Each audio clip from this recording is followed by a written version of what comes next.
Hi guys, so today we'll be talking about how many businesses have I failed in the past 5 years.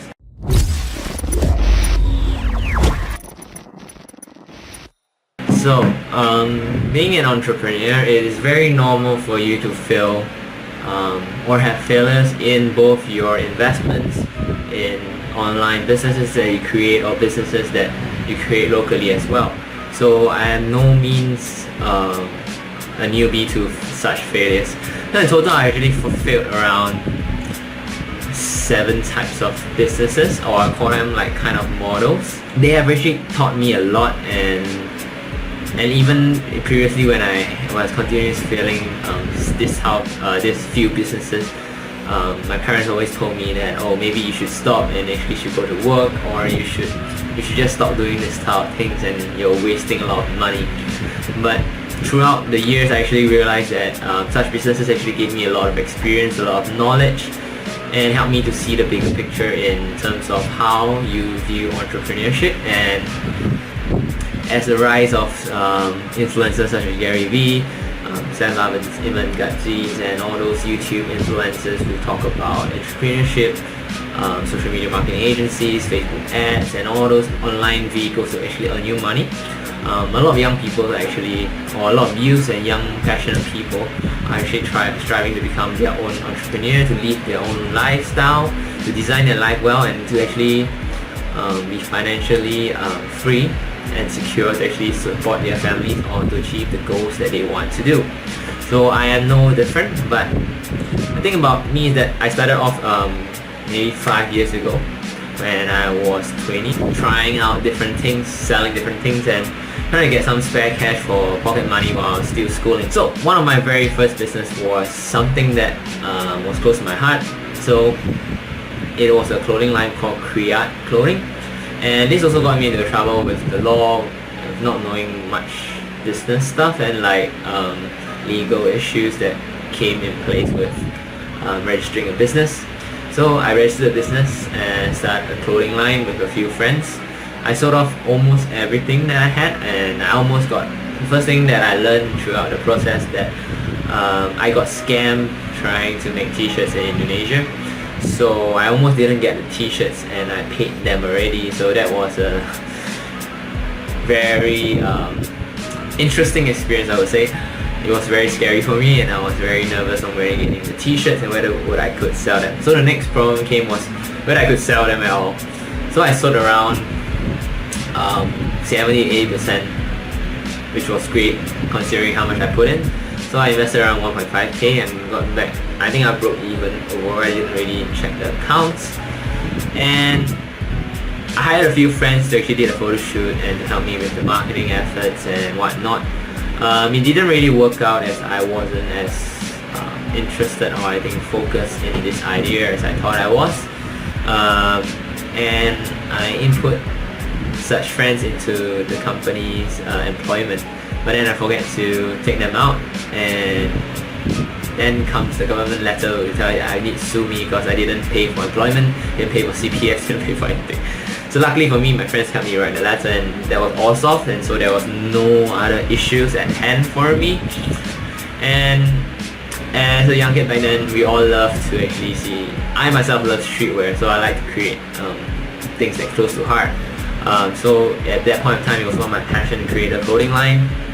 It still is, but thinking of my skill set currently, I'm not a designer, nor I'm not I'm not somebody who can draw, and it will come out a lot of investment and a lot of costs. It will rake up the cost and investment if I was to start a new brand, finding a designer, finding a manufacturer. Even if print on demand, it's very hard for me to continuously pump money to it, because content and everything is not something that I can do like such as a low-hanging fruit. So I'd rather talk about my entrepreneurship journey, how am I doing with my agency and stuff like that, which is better and which is closer to heart for me right currently. Okay, so for the second business, it's similar to the first one. It's this clothing line, which is I started recently, like last year. So it's called Hip Hop Heads. The reason why I started that is because I love street dancing. I love hip hop primarily. I do hip hop battle dancing, and I wanted to create a clothing line for dancers itself and hip-hop enthusiasts to actually enjoy in terms of the culture.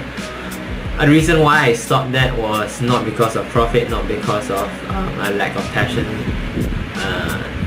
A little bit because I wasn't a designer, but mainly I wasn't. So what I learned throughout my entrepreneurial journey is the market and product match. So I feel that the market and product match for this item is very strong. However, the market demographics is not as strong as other niches or other markets and other interests. Meaning like hip hop people don't really buy unless you go viral or you will get famous through Instagram influencers or whatnot. And that wasn't the direction I was going. I didn't want my clothes to be worn because a famous person wore it. So I actually dropped that and dropped that, and I consider it as failure because I didn't go through the whole process and end it properly. So for my third business that I failed, so I think it was during when I was in poly and university. I was actually thinking of ways to earn more side income. So one of the ways that I discovered that was easy for me was actually rebuilding iPod Classics and repairing iPhones. So that was I was actually doing it for myself at first.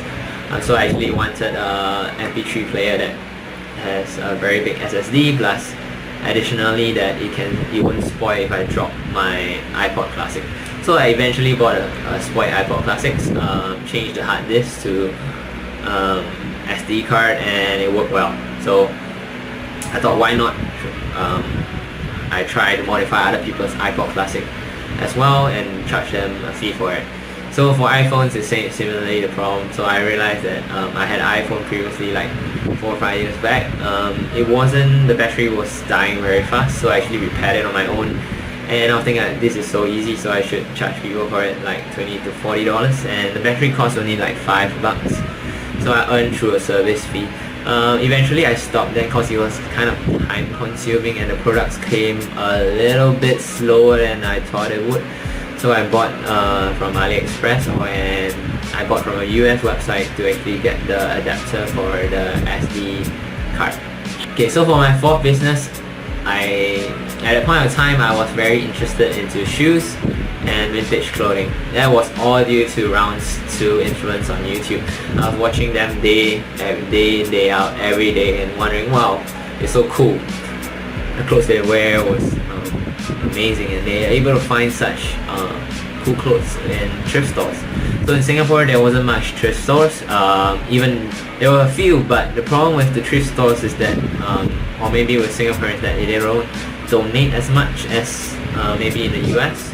So it's quite hard to find like nice clothing and products that I would like to flip and resell them. So using my phone, I went to a buy and sell app in Singapore called Carousel. So me and my friends did a bit of buying those cheap items before it went famous, and we resold them on our Carousel. And shoes as well. So my friend actually queued for releases of hypebeast shoes and resold them for a profit. So the reason why I stopped it is because it was very time consuming for me to meet buyers, and I was schooling at that point of time, so every time when a buyer had to meet, I had to rush out of the classroom or tutorial to go to the train station past them and to exchange the goods for cash.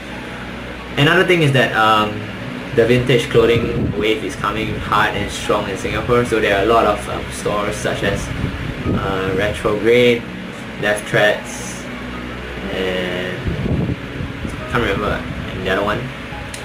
So all those stores are actually great for buying and selling as well. So myself, I traded all my old clothing with one of the stores and sold them all away. Yeah, so I stopped that. My friends had stopped as well. So currently, the reason why I stopped was because I felt that I was buying too much clothes and I didn't wear them, and it was really a waste of money and time at a point of time. So yeah, I stopped continuing that. So if anybody wants to know where to get vintage clothing in Singapore, you can hit me up, and I'll just reply in the comments down below.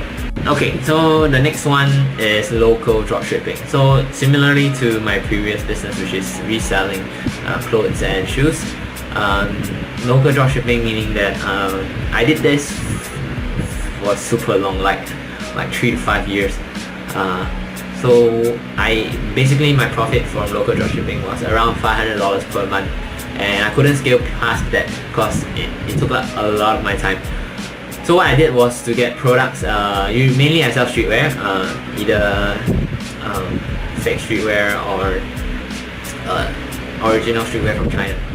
So I went up to Taobao.com. If you know what that is, it's a website where a lot of Singaporeans and a lot like to buy their clothes and various products from household all the way to anywhere. So similar to AliExpress where people used to dropship, Taobao is a Chinese website where I go on to find streetwear products to resell on Carousel. So what I do is that I put pre-order listings on Carousel to actually get people to pay first, and then I will purchase the item. So I put a buffer of at least $10 per item usually, and the more people order, actually it gets slightly cheaper for me for delivery itself. So instead of dropshipping, the items come to my house and I need to separate it up and bring the item to me, buy it personally and pass them. That was very very time consuming for me, and however the money was good at that point in time in terms of sustaining, giving me extra cash for my daily allowance.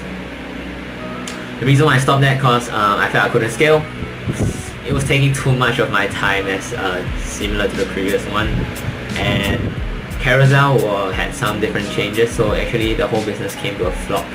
I didn't want to continue. That was a time where I found out about dropshipping, which comes to my sixth business that I failed. So dropshipping was something that I found out in the last year of my university life, and while working part-time as well. So I was watching on YouTube and finding ways to earn money online, and kind of stumbled upon dropshipping. So dropshipping is similar to the previous business of local dropshipping that I did. So what you do is you find products on AliExpress and you create a Shopify store, and then you resell to people that don't people through Facebook advertising, Instagram advertising, Google ads.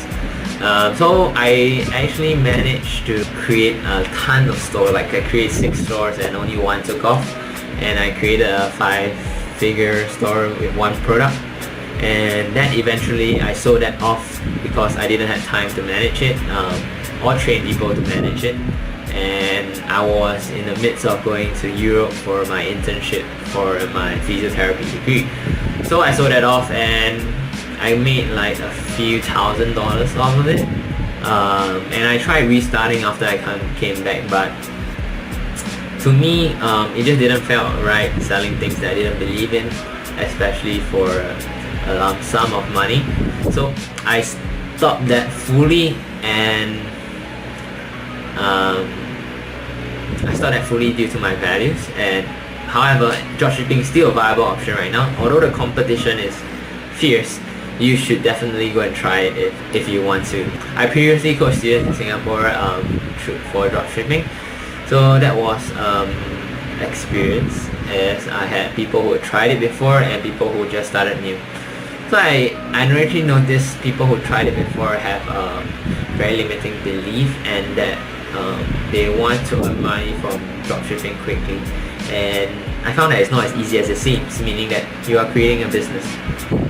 So when you create a business, you need to put time, you need to put effort, you need to put time in marketing, customer service, product research, branding. All these aspects are very time consuming, so it's not as easy as people think.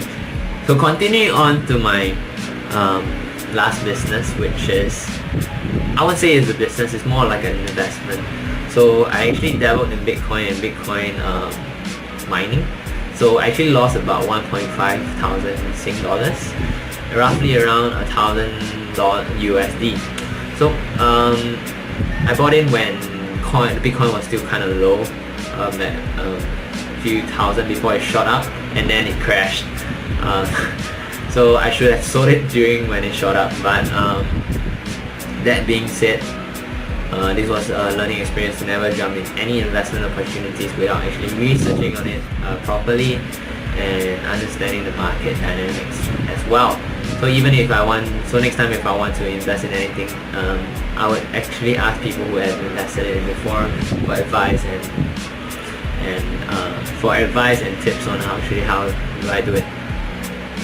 And never go in an investment with the fear of losing money, because once you have that, you will never be able to get a very good return on investment. Okay, so we come to the end. So I've totally failed like around 7 business. If you count the number of dropshipping stores that I made, it might be more. So what has all this taught me in the end? All the businesses that I failed has taught me that nothing is ever easy. Being an entrepreneur is actually a long route and a long way. So as long as you have the direction that you want to move and the goals that you actually want to achieve, and you work towards there, failing is alright, because sometimes you just need to pivot. And when you pivot, you actually find the things that you actually truly like, or when you truly are really passionate about. Like me, for example, after doing all this business and dropshipping, actually I found out that I like helping people. I like giving them advice to actually find out passion, their voice, and helping them launch profitable online business through my social media strategies. I like to run an agency to help local businesses scale up and gain more revenue as well. So all this actually comes into place with my experience. So actually, how did I get to where I am now currently is through all these businesses and the experience that I learned throughout the way. So a key factor that I learned about, especially currently where the online marketing world is like getting bigger and getting like super hyped up about, is maybe for example dropshipping. So dropshipping, a lot of young entrepreneurs actually currently in it, but actually 95% of them fail, and the 95% of people that fail, they stop there, and the 5%, they 100% who have failed like many times. So for the 95% of people that start dropshipping, or maybe you started dropshipping and found that oh man, I failed and I spent a few thousand on it and it didn't give me any money back. So I want you to actually think of it like an investment in yourself. So being that you spend money on ads, so you have learned how to actually run Facebook. Is that a valuable skill in today's world? It is, definitely. So that was how I started my agency and how I grew. Currently my income is ranging around from 3,000 to 5,000 right now.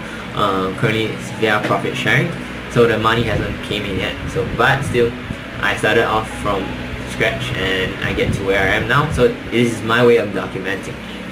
So always think that your failures actually give you some experience to learn. Be it my clothing failure, I learned how to actually negotiate, to not get cheated by people. That all these legal stuff are very important. And my other business that certain type of business you can't scale because you're using too much of your time unless you hire other people or you have automation on it. So for me right now, I'm focusing on systems, scaling, and primarily, and funnels to actually implement this whole ecosphere for a very lean type of business. So you want more? So you can comment down below what type of business you have failed before and what experience you have learned from it. And if you like more content like this, or if you have any suggestions for any type of topic that you would like, just leave a comment down below. And thank you for watching. So don't forget to like and subscribe to my channel. Bye.